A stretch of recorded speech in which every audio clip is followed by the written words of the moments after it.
So, stock market this month, we've seen strong returns from the US, but broader market returns throughout the year. So specifically last month, we saw a lot of turbulence in the Middle East.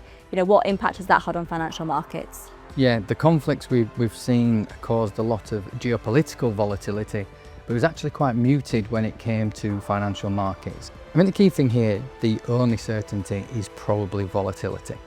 But I'd say diversification is key to portfolios and key to the success of those portfolios now. Hello and welcome to this month's Market Insight. Today I'm joined with Craig Melling, Director of Investment for Progeny Asset Management. Thanks for joining us, Craig. Hi. So we've had a busy month, lots of global headlines. What's been happening? What's the impact on the market so far? Believe it or not, it's actually been a positive month for global equities. And I think as we've kind of approached and surpassed the halfway point of 2025, I think we'll remember the year thus far as a year of change and a year of turbulence. And that was certainly reflected in June. We saw geopolitical events and central banks continue to worry about the impacts of tariffs and the impact of hotter inflation. So stock market this month, we've seen strong returns from the US, but broader market returns throughout the year. So an average 60 portfolio will have performed well throughout June, but the higher the equity content in portfolios, the better they've done because equities outperformed bonds in June.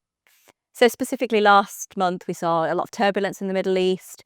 What impact has that had on financial markets? Yeah, the conflicts we've seen caused a lot of geopolitical volatility, but it was actually quite muted when it came to financial markets. Where we've seen the biggest impact is in the oil market. So as the conflict started to arise, oil prices did reach up to about $80 a barrel, but following intervention by the US, we saw them pull back to around $68.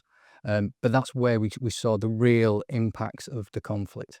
On top of that, we've got, the further trade developments. How has that impacted financial markets? So interestingly, we've seen a reversal of quarter one.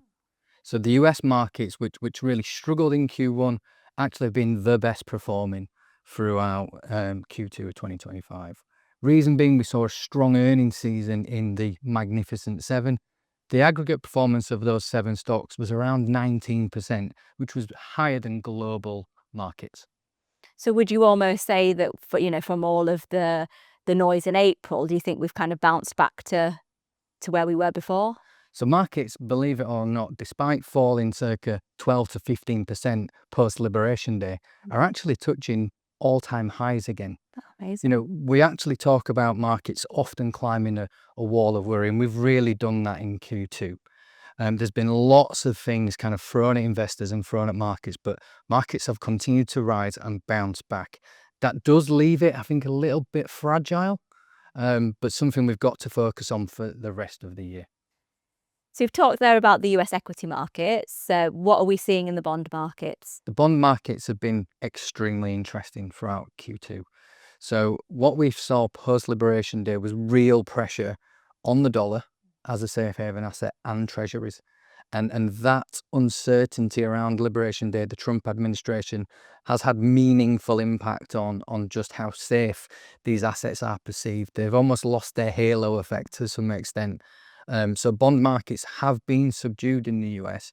As well, we've also heard about the Big Beautiful Bill Act, which is potentially going to add between $3 and $5 trillion onto the US debt.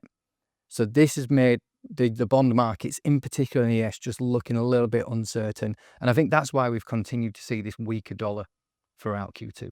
So then, we've talked about US, closer to home in the UK. What's happening with the growth assets there? Yeah, so here in the UK throughout quarter two, and in particular in June, we've actually seen a bit of a pause for breath. It's extremely pleasing that in 2025 we've seen a broadening out of assets. We came into the year with US exceptionalism almost at its peak. And I think what we've seen throughout this year thus far is a change of leadership. So although UK and European assets have struggled a little bit in Q2, they had such a phenomenal run throughout this year. I think we're seeing a broadening out of returns, and what we've seen potentially is just a little bit of a pause for breath. And so that's kind of the equity kind of market. But then looking at, again, bonds specifically, what's happening with the UK bond market? So the UK bond piece is really hindered on the outlook for interest rates and inflation. So in June, the Monetary Policy Committee decided to hold interest rates. The vote was at 6 to hold, 3 to cut. And there's some direction that we may see some further cuts throughout the year. This actually has an impact on gilt markets because they are linked to both inflation and interest rates. Gilts have been in favour by investors. So we've just talked about how the safe haven assets of the US have been a little bit weaker. UK gilts have been a beneficiary of that. So investors globally are looking at not only UK equity markets, but UK bond markets as extra diversification. So are there any specific factors or regions that are doing particularly well or not so well? So when we kind of look at factor performance over the last quarter and throughout 2025, what we've actually seen is value as a factor start to pick up and do well. It's been out of favour with investors for some time now. But as we've seen the broadening out of returns, we've seen value stocks starting to rise. And as a factor outside of the US, perform particularly well. Over Q2, we've seen growth as a factor, as I've said, perform the best. But this is largely down to the Magnificent Seven dragging up returns. And actually, if we think about how growth performed in Q1, it was particularly poor. So it's that broadening out of returns now. Small cap's an interesting one because small cap has not really been on investor radars for some time, but we're starting to see investors look at small caps again. And we've seen the performance of small caps start to eke out positive returns and sit somewhere in between growth and value for much of the last 3 quarters. When it comes to specific sectors, I think there's going to be a lot of emphasis on Trump and the tariffs. He's got sectoral. He started to talk about healthcare, automotive, sector-specific tariffs. So I think we probably will see some volatility around the tariffs and in particular sectors which are possibly named. But I think as a whole, we are seeing that broadening out of returns, and it's shown by the different leadership in markets throughout factors and geopolitical regions. So from what you said there, there's still a lot of uncertainty, volatility expected moving forward. How do investors kind of navigate through that uncertainty?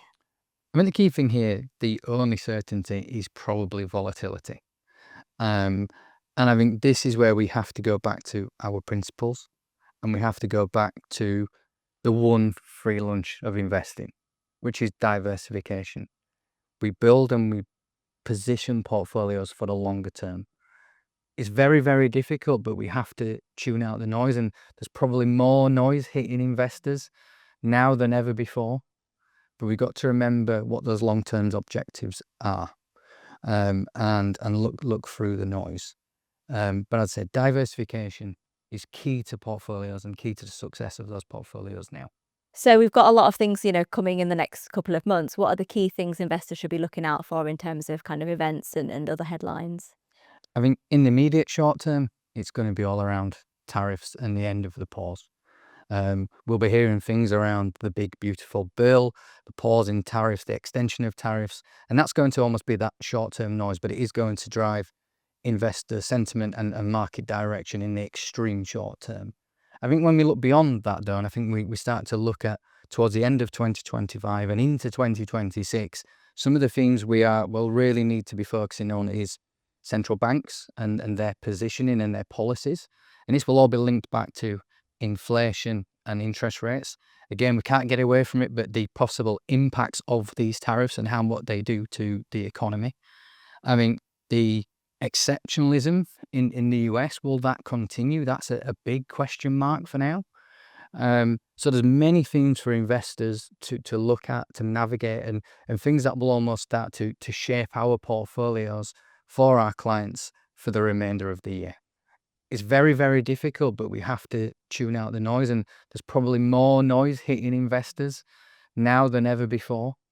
But we've got to remember what those long-term objectives are, and look through the noise.